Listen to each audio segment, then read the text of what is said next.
No, it was a crazy day for our country. If there was ever a day to say it's important to be a Democrat, it was today. That's right. If there was ever a day,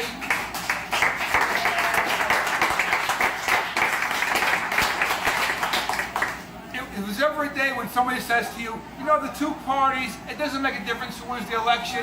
It didn't matter if Hillary. Today was the day to say, excuse me, if you still believe that, look what's happening in Washington now. Look what happened today and how it affects our friends and our neighbors.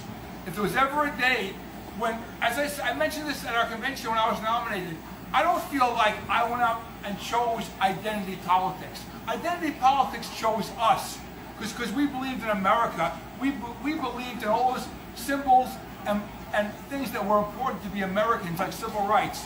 So it wasn't like we went out and chose identity politics. We were there when suddenly it was important to be standing up for people who needed the government's protection.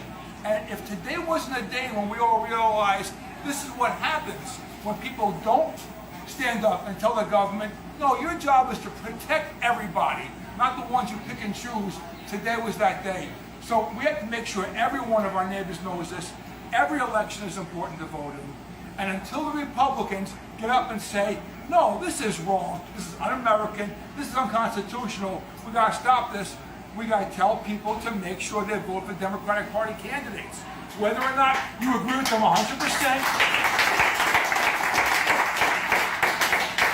we are not left with any other choice these days. If this is what they're going to tell us about our fellow citizens, we got to say no. It stops right now, and understand this. Until these Republicans can say, no, this is wrong, our party's in the wrong direction, we have to make sure every year we come out, we vote Democrat.